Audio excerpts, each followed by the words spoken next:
Hey, thanks for listening to this Coach's Spotlight episode on FITLETE Radio. My name is George Pagan III. Let's meet our coach. Hi, my name is Dr. Becky Rucker, and I'm a board certified orthopedic physical therapist, and I'm also the owner of Physio Performance, located in Tacoma, Washington. We're a physical therapy and fitness facility, so we do both one-on-one physical therapy, and we also have strength class memberships, which were programmed off of progressive overload principles. What do we specialize overall in, though? We specialize in movement analysis, taking people from foundational exercises and making sure they're doing things in a way that best support their body, and working all the way up through high level strength work, barbell, kettlebell, and performance work. Our goal is to really get people back to doing what they love to do, whether again that be a sport, whether that be some sort of activity like lifting up their grandkids, but just getting them back to what they love to do. I know you're an awesome coach and take your job seriously, but to get to know you a little bit more, can you tell us a funny story about your life that happened outside of coaching? Quick funny story, and it has to do with the massage. I was giving my husband a massage in the beginning of our relationship, and I grabbed what I thought was a massage oil off the nightstand, and I started to put it on his back. Yes, just his back. And I realized that his back started to turn red. And all of a sudden, he's saying, "Hey, my back feels like it's burning. What's going on?" I quickly glance over to that nightstand and realize that it is a scented potpourri oil, the type you burn in those potpourri containers. I quickly try to play it off. I run, grab a washcloth, wash his back off, and I blame it on just the massage oil, like having some weird ingredient or something like that. I didn't tell him for about a year that that had really been a potpourri oil that was not meant for skin. And the funny thing is, we still laugh about it to this day. We can't train everyone exactly the same. Our clients come to us having different life experiences and sometimes force us to think outside the box when it comes to their training. As a coach, how do you problem solve with your clients who come to you with some common aches, pains, injuries, some physical limitations, or previous traumas so they can still get the results that they want and the ones that they came to you for?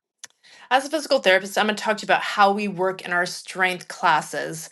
Often people come to those classes. We have a lot of people that have injuries who find us and come to our classes. So we are dealing with issues when we are doing the classes. That can involve somebody that has knee pain, somebody that's dealing with back pain. So obviously, I'm going to find that out ahead of time, and I'm going to start to think about what can I do that lets them continue to approach that knee and strengthen that knee without actually making it hurt more. Okay, that may be decreasing the depth of the squat, limiting that. That may be choosing a different exercise that I think benefits their body better, or it may be going into a more isometric hold, like if we're in a static lunge, having more of that position of an isometric hold there. This is something that everybody coming in, you want to be able to adjust and move and change things around them, because everyone down the road is going to have some pain, and we have to have those tools to be able to say, like, you can continue to strengthen regardless of your pain. Okay, number one, we can get that area stronger. Number two, you can train around it if for some reason that area has a massive issue. In somebody that comes to me that's had a surgery, but they say they can't train, I always say, like, hey, yes, you can train. Let's see. Okay, it is your ankle. You can do core work, you can do lots of hip work, you can do upper body work, and we can train around that ankle if that is too painful to train on right now. So it's both an aspect of looking at, is this is this an issue that I'm going to help, like a knee that's a little bit cranky, but I'm going to go ahead and help and try to work with this client with this pain?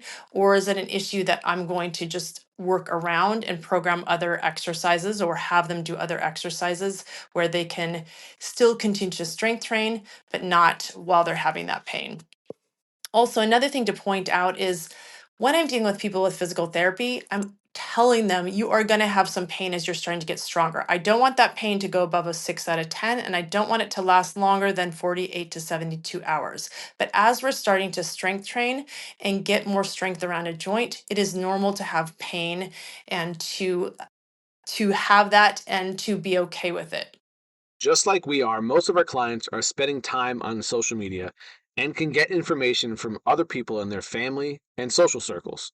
When questions come up during coaching calls and training sessions, how do you address some of the common misconceptions around nutrition and exercise with these clients?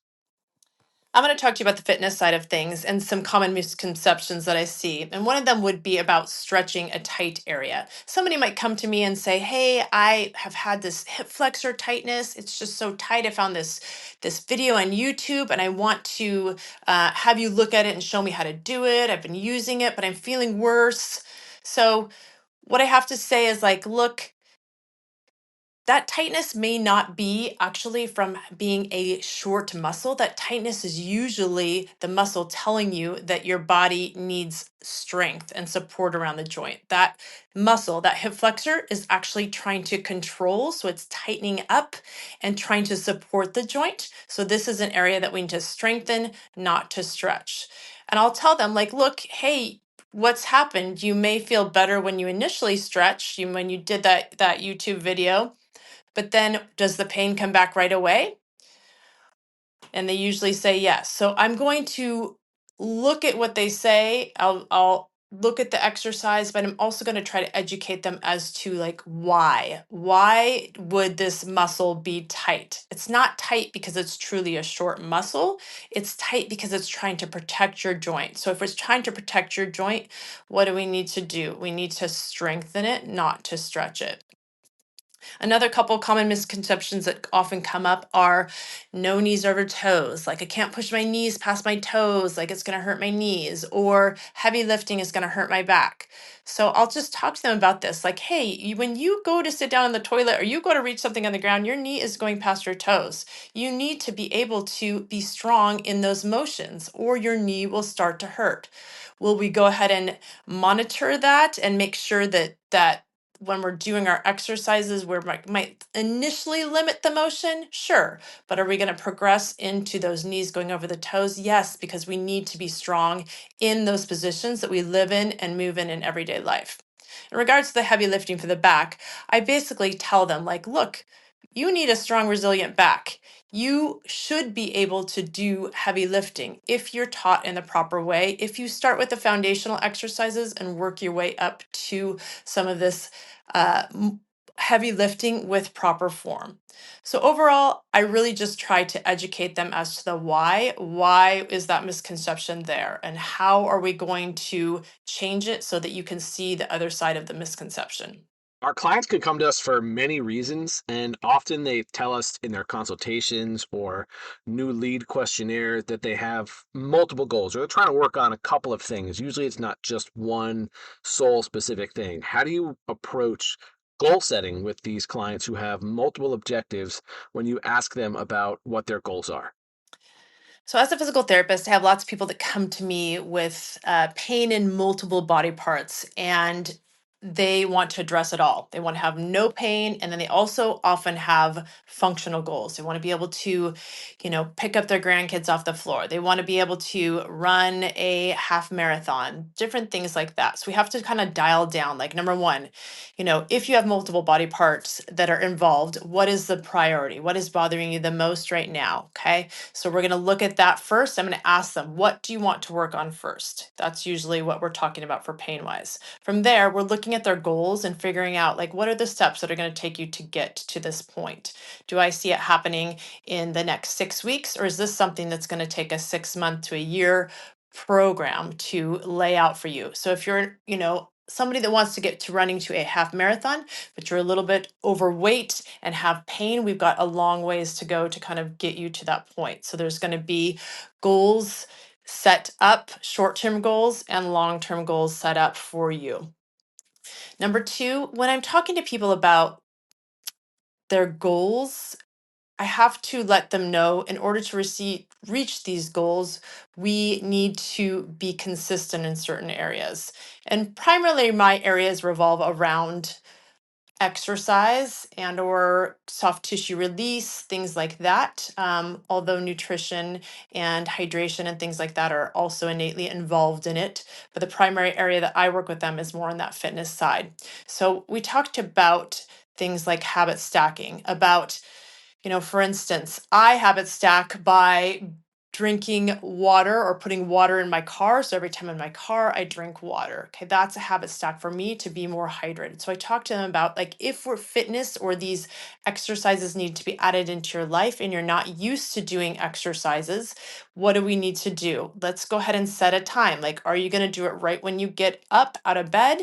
Or are you going to come home at lunch or take time during your lunch 3 days a week and do these exercises? I want you to stack this and make it a habit related to something else. So it's lunchtime and you're doing your exercises. It's right when you wake up and you're doing your exercises, because that habit stacking has shown to make people be able to achieve those goals faster.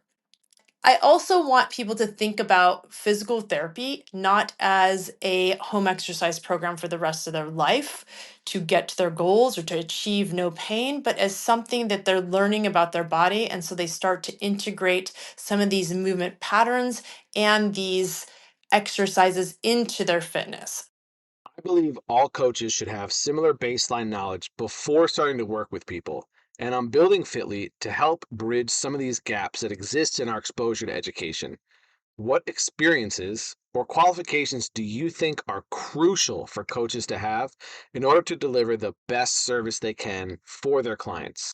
I don't think there's one specific educational experience that is needed, but I do think obviously something like the CSCS certification or an exercise science degree is something that will help you significantly in your career.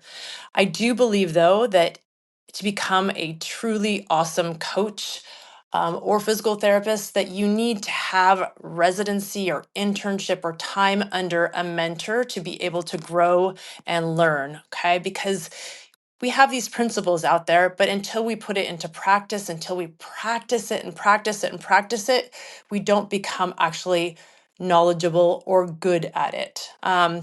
People talk a lot about a coach's eye, and that is not something that you have right away. That is something that is learned over time. That is something that you have to watch and think about what's going on and continue to watch and refine your visual skills at breaking down movements, seeing things like that. That's one of the biggest things I think that people don't realize, is that to be a great coach, you have to have empathy, you have to have experience, but you also have to take the time to really get to know the exercises in your body, but also watch the exercises performed on multiple bodies. And how is, like, for instance, how is a bridge performed for one person versus another person? Some people do this bridge, a hip bridge or lift, and they do it go into their back. Some people use their glutes. Some people are more quad dominant in that position. They're more on their toes. So we're looking at different ways to kind of break down the body. I think that is what I see as the most crucial part of becoming a great coach, is really starting to dial down your, like, visual ability to pick out what is going on with somebody during an exercises, to be able to correct them for their body, not just correct them for the sake of correction, but for what's going on with their body. Our industry is evolving every step of the way, and we're getting to the point where it's essential to have some sort of technology within your business for both the experiences you can deliver for your clients and your ability to grow sustainably. How do you use technology to assist you in your coaching as a coach and behind the scenes as a coach that nobody really sees? In physical therapy, there's lots of new technology coming out, blood flow restriction, force plates, things like that. But I'm going to say the one thing I use every single day is the iPhone, or a phone to video my clients. So, what do I do this for? Two things. I do it because I'm giving them a recovery plan and I want to have all of their exercises videoed. And this makes it so much easier for them to understand what they should be doing in their exercises. So, what do? I take their phone, I video on their phone them doing the exercises. I call out all the different changes that I want in that exercise, where they should be feeling it, how they need to change their body position, how many reps they should be doing, things like that. And then I go on done, I do another video of another exercise. Then I take all those videos and I put them into a note on the iPhone, or if it's a different type of phone, I put it in an album and then they're able to go into that. If it's a note on the iPhone, they can write in it, they can do things like that, but they have all these exercises in one place to be able to look at, to come back to. I've had people come to me and say, like, I go back to my videos from 5 years ago and do those exercises when I have a flare up in pain. Okay. It's an awesome way to really get them to be able to use technology, use their phone to be able to have their own little program. I think this can be used not just in physical therapy, but in training. If you have an exercise you're giving a client and you want to be able to have them do it properly, or give them specific cueing, doing a video of them doing it and talking to them while they're doing the exercise is a great way. They will love it. The other thing I love about the iPhone is that it allows us to take emotion and to slow it down. So when I video somebody, I might video them doing a squat and maybe we're looking at weight bearing right versus left. Maybe we're looking to see if they have a butt wink. Maybe we're looking at something else. But what I can do is I can take them doing that and I can show them, because oftentimes when they're in real time, they can't feel what's going on.